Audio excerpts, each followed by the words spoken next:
Okay, welcome to the Beginner Brewer Homebrew FAQ webinar, where we're going to provide some solid answers to brewing puzzles.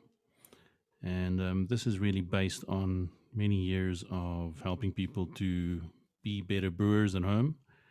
And a lot of the questions I've fielded over this period, which I wanted to collect in this webinar and share with you. And I suspect that these are the sort of questions which, as a beginner homebrewer, or even an experienced one, you may find cropping up in your own hobby. Just a little bit about me. I'm the creator of the beginnerbrewer.com website, and I, amongst many other things, do some writing for On Tap magazine, some sensory analyst, and I also take part in beer judging competitions when I can. I've been brewing beer since 2003, and it's still a challenging hobby for me. I still make mistakes, and I'm still learning. So don't ever forget that. More importantly, important for you as a home brewer, especially if you're starting out in this hobby, to relax about it. Brew some beer. It's a wonderful thing to do. It's something which should relax you and not stress you out. Because really, beer wants to be made. It can be made accidentally and has been made accidentally for thousands of years. So you never have to worry too much about your beer. Normally, it'll work out. And when it doesn't, you can turn to people like myself and others in the homebrew community who will definitely help you out. So, here are the three most common, frequently asked questions I receive in my work with homebrewers. Sort of my opinion, obviously, and you may have others. And I'm hoping that as we go along today, you'll drop some of those questions in the chat. You can just use the chat functionality in the webinar. And as we go along and something occurs to you, please drop it in the chat so that I can answer it at the end of the session. But the three ones I tend to field more often than not are these three. So the first one is questions related to fermentation. And some of the common questions I've heard and people ask me is, when do I know that fermentation has started? When do I know when it's stopped? And when do I know that it's stuck? And some of you may know about that dreaded term of a stuck fermentation. So those three things are really, really important to figure out as a beginner home brewer. And we'll cover that in the subsequent slides. The other question I get a lot of in beer school, especially when people have switched to all grain brewing, is the question of mash efficiency. And that's something which is on a lot of all grain brewers' mind. How do I improve it? Is often the question I hear most. And not often enough, people ask the question, what is a good efficiency? Sort of presupposes the idea of even trying to improve it. And then the third one is a personal passion of mine in brewing, and that is clarity of your beer. What about findings? People often ask me, okay, are we supposed to use findings in our brewing? Do you use findings and so on? And I'm going to talk about that today. Is it okay to have a hazy beer? When is it okay to have a hazy beer? Okay, let's move on. And we're going to cover, like I said, these three questions in detail today and any other questions which crop up as we go along. So the first one is fermentation. Let's have a look at this really, really important part of brewing. So a lot of people don't understand when primary fermentation occurs or how long it takes. And understanding that is really, really important. So let's have a look at when is primary fermentation going to take place in your home brew. So for ales, mostly it's going to take 4 days for primary fermentation to complete. So from the moment it starts, it's going to take roughly about 4 days for that primary fermentation to complete itself, and a little bit longer for lagers because we tend to ferment lagers at lower temperatures. If you recall from previous webinars or from your own experience, lagers tend to ferment, between sort of 9 to 14 degrees Celsius, whereas ales are more at room temperature, albeit sort of European room temperature, which is roughly around 16 to 22 degrees Celsius. And that's a really, really important thing to understand. Primary fermentation is where most of the fermentable sugars are turned into alcohol and CO2 by the yeast. That is what primary fermentation mostly accomplishes. It obviously also produces flavor because the yeast, as it ferments these sugars, is also producing as a byproduct of that fermentation various flavor compounds, which we value in beer. But the main reason for primary fermentation, or the main purpose behind it, is to create your beer, and convert what is wort, WRT, into beer. Okay, but that's not the full story. If it were, we could probably bottle beer after 4 days for ales, and it will be done and dusted. But that's not really how it works, and that's not ideal. What we need for beer to really turn into drinkable beer is a secondary fermentation process, or also sometimes referred to as maturation.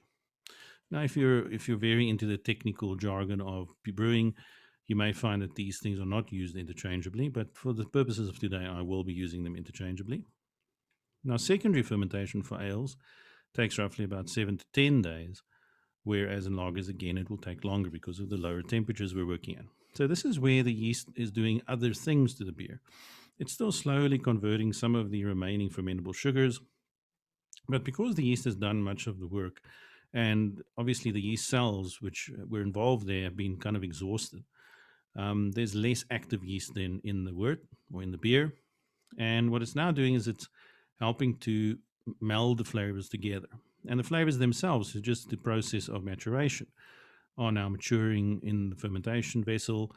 And that's where your subtle flavor compounds are being released and combined with each other so that you have a good tasting beer.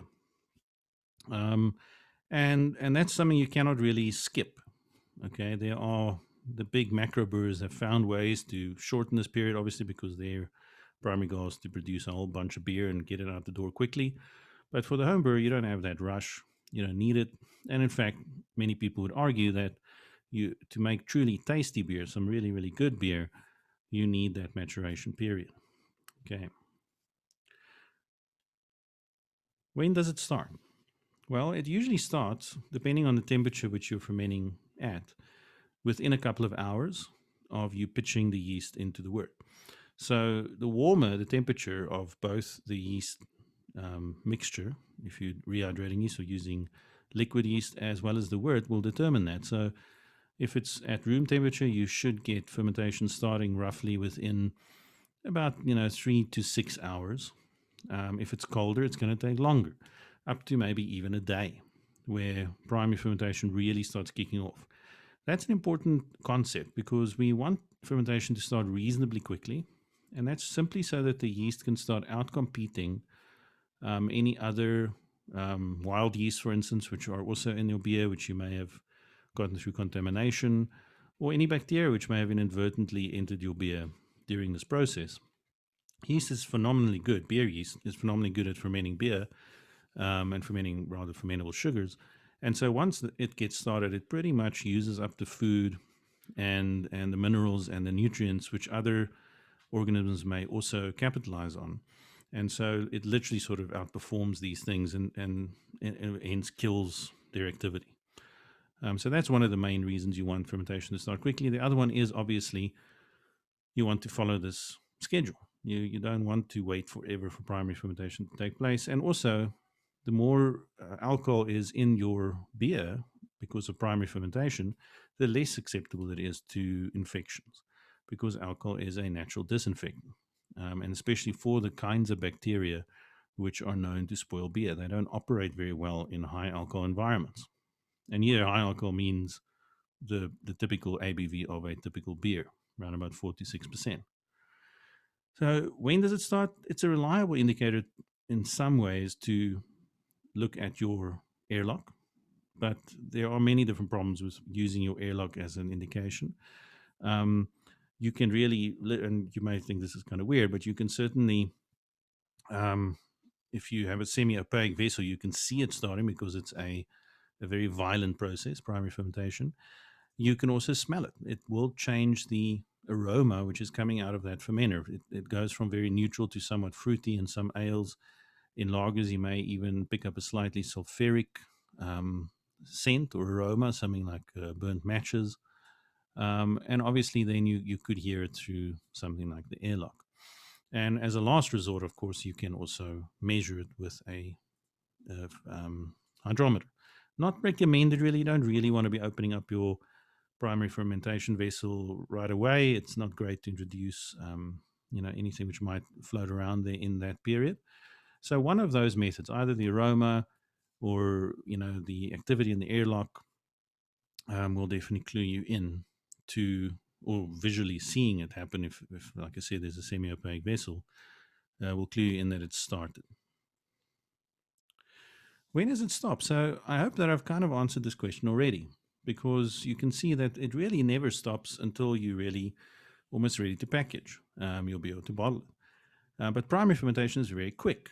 So most of you will brew ales, and in warm temperatures like we find here in South Africa, you will probably notice that your primary fermentation will end even in less of a time than 4 days. So even as little as 2 days could be enough for primary fermentation to complete. So that might surprise a lot of you. And that's why I do field a lot of questions about, my bubbler is not bubbling anymore and it's only been 2 days. Is something wrong? Well, no, that's kind of to be expected, because primary fermentation is really violent enough to create bubbler activity, but secondary fermentation generally is not. So you really need to keep that in mind when you start worrying about having a stuck fermentation. It can happen for reasons, known only to the gods. It does happen. Obviously, there are known reasons, and I'll figure out with you some of them as we go along. But one of the, a common number for a typical ale to stop is at about 20 points, so 120 specific gravity. It often seems to stop there. Many of the stuck fermentations I've dealt with seem to kind of hover around that number and refuse to go down. And that can happen. The reasons for it often temperature related. So a sudden drop in temperature can, sort of create a yeast shock, and so the yeast will stop working. Not using fresh yeast can be a reason for that. So it sort of never really get started properly. So it's not really stuck as such, but it's not really working from the very get go. Or having some infection in the beer, which is at that stage out competing the beer yeast, and so stopping the fermentation processes. And there are some things you can do to unstick the stuck fermentation, and I'll hope to discuss that with you a little later. Okay, let's look at some of the myths associated with fermentation, and these are really important to kind of get to grips with. And the first one, and I repeat it, is that bubbler and airlock activity is not a measure of fermentation. It really is one of the poorest measures of anything. And again, might surprise you, but that's not the primary purpose of an airlock. The primary purpose of an airlock is to allow gases, mostly CO2 here, to escape your sealed fermentation vessel. And while it allows CO2 to escape, it is also meant and designed not to allow anything back into the fermentation vessel, most notably oxygen, and any kind of bacterial infective compounds, wild yeast, and so on. That is the primary reason why we put airlocks onto fermenters. If you didn't have that and you sealed your fermenter completely and utterly, you would probably rupture that vessel. Even a plastic vessel would rupture under the pressures generated from fermentation, because, as I said before, primary fermentation is a very violent process. It builds CO2 up very rapidly. You can imagine if it takes only 2 days for primary fermentation to take place, that's a lot of fermentables being fermented, and as a result, a lot of CO2 being built up. So that's kind of why you can't hermetically seal fermenters. That is a recipe for disaster. In a glass fermenter, like a glass carbar, you could have a bit of a bomb on your hands. In plastic vessels, it probably just crack, or the seals will start rupturing, and so on. So that's not good, right? And we do want a certain amount of CO2 to escape that vessel as well for other reasons like yeast health. So that's the other thing we want to do. But it's certainly never intended to be used as a measurement device.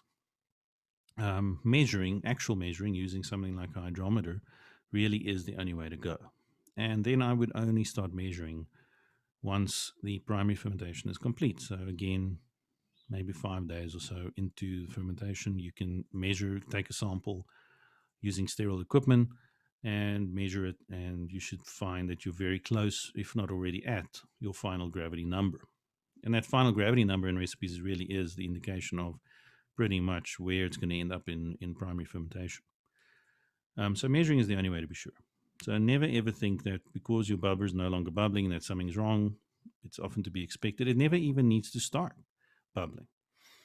Because your seals are maybe not perfect, the average bubbler, it's not exactly a precision instrument. So it may not build sufficient pressure to even create bubbler activity. If you've got a lot of headspace in your fermenter, if you're using a large fermenter but using a small batch, that may also affect it. The thing which is not necessary, another myth, is secondary transfer.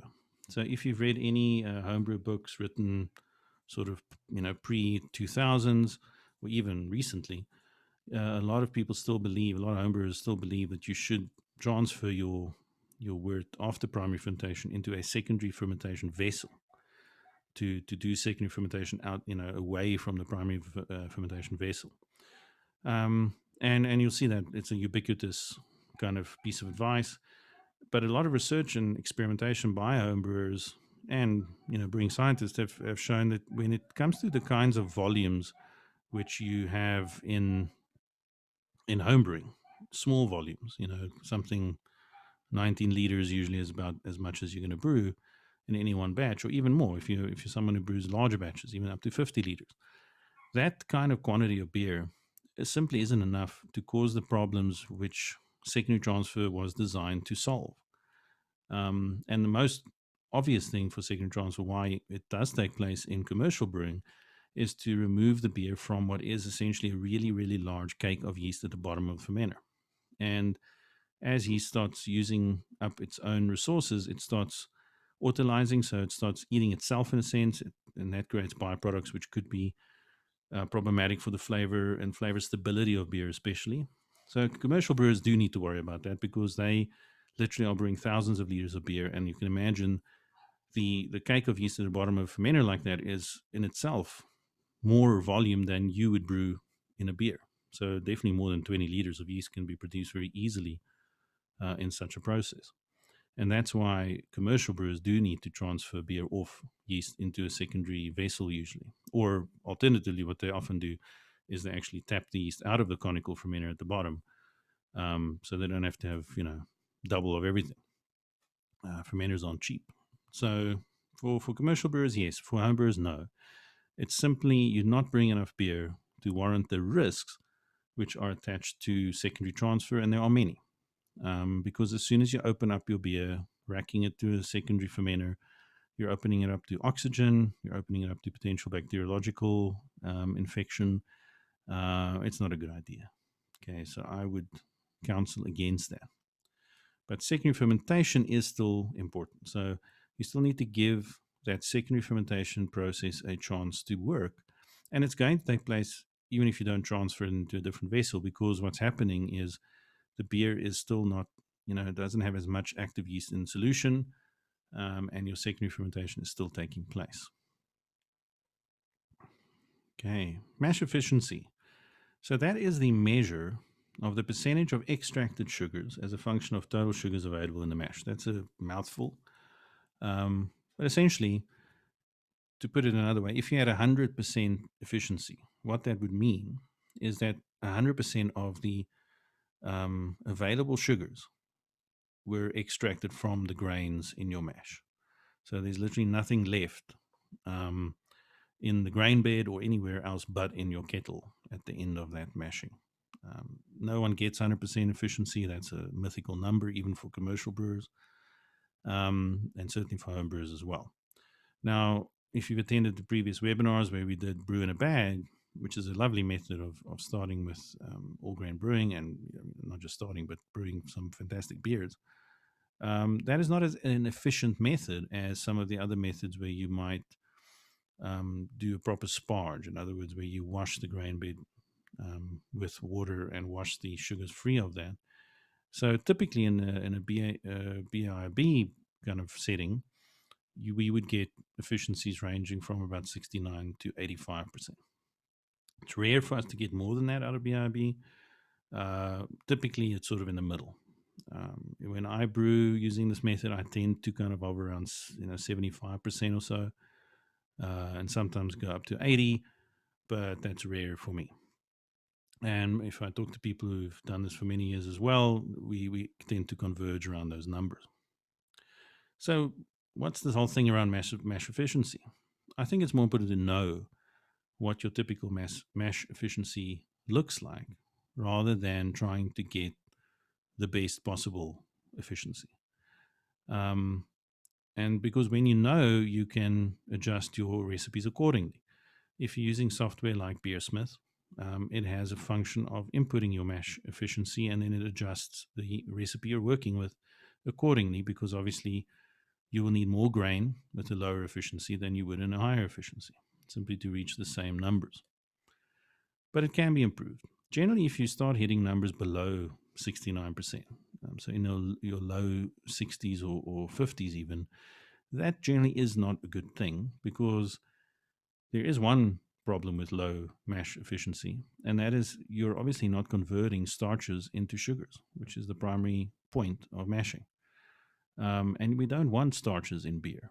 It causes haze, it causes other problems with flavor stability, and simply your beer is just not going to hit those numbers very, very often.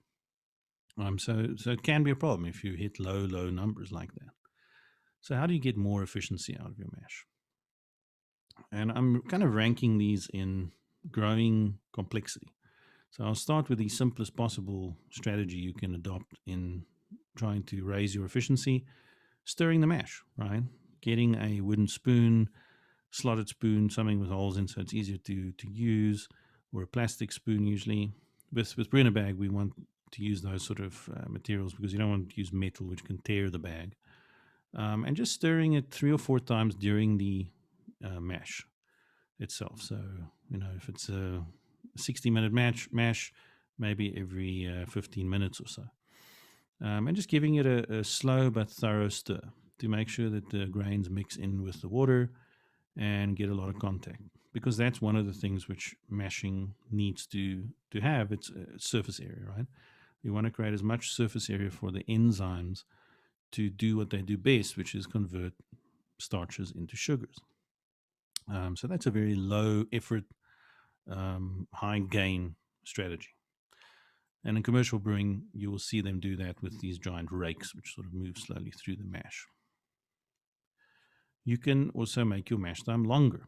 So if you find that a 60-minute mash does not produce the kind of numbers you're looking for, you can up it maybe to 75 minutes or 90 minutes until you do reach your target. So that's another, time is one of the functions of mashing. So the longer generally we mash, the more sugars are being converted. You can try mashing out. So that's by raising the temperature to around 75 to 77 at the end of the mash for about 10 minutes or so, which really is sort of a boost to the mash bed and to the enzymes. It sort of boosts that action, and it makes the water less viscous. So because high temperature water is less viscous, so when you pull that bag out, it will drain much more rapidly and kind of almost create a bit of a suction effect for the sugars to wash out of the grain bed. Certainly, you can investigate pH. Sometimes having the wrong pH for the kinds of mash steps you're looking for, which in our case, in single infusion mash with brew in a bag, would be in the mid 5 pH level, 5.5 or so. And it could be that you have too alkaline a brew water, and that can definitely affect the mash efficiency. But that's something you have to investigate by measuring the pH of your brew water. And you can adjust it, making it more acid with using acidated malts, which are specifically designed, or I don't know if design is the right word, but certainly created to be more acidic. Or you can actually add acids like sulfuric and phosphoric acids in very small quantities to adjust the pH of your mash water. But often that is not really the problem. I mean, it's very rare for me to find that. Other things is to investigate the milling size. If you're milling your own grains, you may just not have the right size to create an efficient mash. So perhaps you're getting too many whole kernels in that process, which does not expose the interior of the grain to water, and so the enzymes can't get to the starch to produce the kind of conversion you're looking for. So that could be a potential reason. And then the final one, if you really, really want to play around with your efficiency with brew in a bag, especially, is you can reduce the water to grist ratio. So in traditional brew in a bag, your ratio is very big. Using basically the whole volume of brew water with all the grains. So it's quite of a watery mash. To concentrate that process, you can reduce that ratio and to about 3 to 4 liters per kg. So let's say you're using about 5 kgs for a typical brew. That means you're only going to add 15 liters of water. So it's a much thicker mash. And then at the end of the mash, you can add the remaining water at the right temperature, at mash temperatures, to again accelerate that process. So it has been known to help a little bit in boosting efficiency. So you can definitely give that a shot. Let's look at clarity of beer. Clear beer is a thing of joy. It's really one of the key parts of really, really good brewing. When you judge beer competition or homebrew beer competition, you will often look for clarity as one of the aspects of judging that beer and rating it. And so, it's not to be underestimated.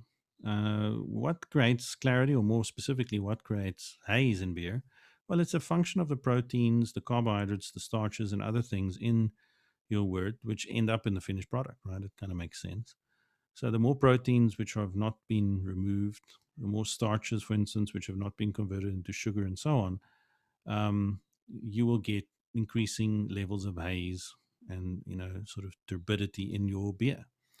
Now, it's important to note that some styles are supposed to be hazy. So if you're brewing New England IPAs, if you dry hop your beer like an APA, you might dry hop. You're obviously going to create haze because that hop material will be in the final product because you're adding it to the fermenter in dry hopping. Wit beers and so on, they are all meant to have, in the case of wit beer, yeast haze. So you're adding a lot of yeast into the beer at the end. So, there are styles where obviously haze is supposed to happen. But there is even something like, for me, clear haze. I can usually tell when someone has dry hopped a very clear APA, or what would have been a very clear APA had they not dry hopped it, versus a beer which was basically hazy from the start of the process. There is a definite qualitative difference in that appearance of that beer. So how do we get more clarity? It's something I've done a lot of thinking about over the years. It's something I've experimented a lot with because I'm really a stickler for clear beer. But I don't like filtering my beer. I don't like removing the yeast and other nutrients and things which you get in naturally brewed beer when you filter it, very, very hectically like the commercial brewers do. So I've really sort of been on a quest throughout this hobby in trying to create really, really clear beer. And I think I've sort of cracked the code. I mean, I'm now able to brew super clear beer when I want to, using the steps I'm going to share with you. So in the hot process, we're trying to create what's called a hot break. We're trying to sort of suspend the proteins out or precipitate the proteins out of the wort during the hot part of brewing so that they don't go into the fermenter. How do we do that? So firstly, don't overmill your grains. Just like undermilled grains can affect efficiency, overmilled grains can affect clarity.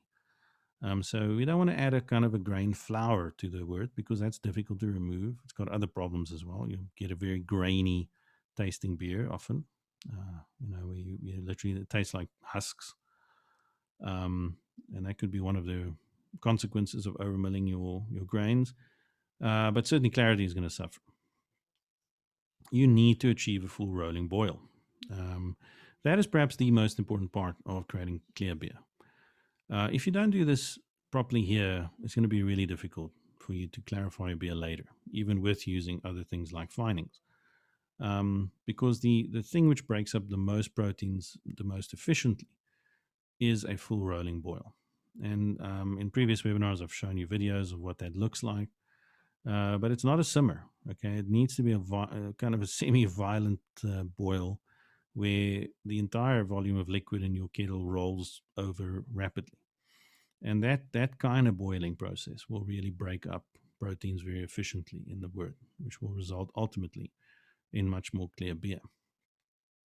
Obviously, there are other reasons for a full rolling boil, which I'm not getting into right now, like dissipating things like DME, which is DMS, sorry, dimethyl sulfide, which is a byproduct of grains, which you want to kind of have evaporate, which can cause flavor problems with your beer.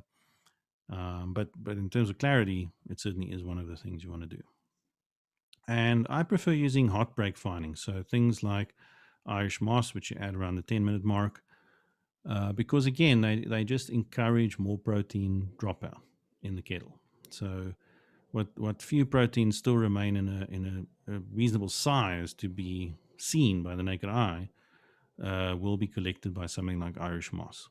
And it doesn't affect your flavor at all. You won't taste it in the beer. It stays in the kettle basically, and really just helps you to not put too much protein in the fermenter. Create a whirlpool, right? The Irish moss and the whirlpool kind of go together because the Irish moss binds with proteins, thus making them more likely to drop out to the bottom of the kettle. You need to collect all that stuff called trub, T-R-U-B, trub, at the bottom of the kettle, so you don't chuck it into the fermenter. And you do that by creating a whirlpool, so it sort of collects all the trub into the center of the kettle. Okay. And during the cold break process, this is where where more proteins are going to be precipitated out of the beer, if you like. There are things you can do here. So cooling your beer rapidly is really, really important. That's where we get the cold break happening, where you actually see it sort of emerge out of the beer. It often looks kind of weird. It looks a little bit like a bit of an alien creature sometimes, which comes out of the beer. That's a good sign. That means you're cooling very rapidly. It means that those proteins are precipitating out of the wort very rapidly. And yeah, you don't have to cool your beer rapidly. There are many other benefits of cooling it rapidly, obviously, but one of the key ones is clarity. You can transfer into a fermenter using a sterile sieve of some kind. That does help. So any remaining large true particles, maybe hops, maybe grain particles, will be caught, caught by the sieve. Make sure it's sterile, obviously, because you're going to be putting cooled wort through it. That does help, certainly, I've found. And then do allow for fermentation to complete. If you don't, it's not going to do what it needs to do in really fermenting out the sugars and so on, and then that can affect clarity. Yeast health also will affect clarity. Yeast health affects just about everything in beer, so that's a safe bet that if you don't know what's wrong with the beer, but it came out badly, yeast health is almost always involved. And another trick you can do is to cold condition it for the last 2 or 3 days before you bottle. So that can be a very useful strategy. If doing that, by the way, by putting the fermenter in a fridge and it's a typical fridge temperature. Most fridges will hold around 4 to 5 degrees. Prevents something called cold haze. So cold haze is a funny process where there are still proteins in the beer, but they only emerge when it's a certain temperature. And so you won't see it in the beer which you put in the bottle, which is usually at room temperature. But as soon as your beer cools down, so when you've bottle conditioned your beer and you put it in the fridge and you pour it into the glass, you'll suddenly notice, wow, it's suddenly a bit hazy. Why is that? That's often chill haze, called chill haze. You can prevent that by cold conditioning the beer. It's almost sort of tempering the beer, if you like, so that chill haze doesn't form. And if you do those things, I promise you that 9 times out of 10, you're going to be very happy with the result. You're going to have very clear beer. You can certainly make clear beer which looks as though it has been filtered, but getting all these steps right will also achieve that without the need of filtering. And of course, the final one is allowing bottle conditioning to complete as well. You need that process to complete. You need the CO2 to build up in the beer, which also will aid clarity. And if you don't do that, then you're not going to get it. And that is it. My 3 most common FAQs for homebrewers.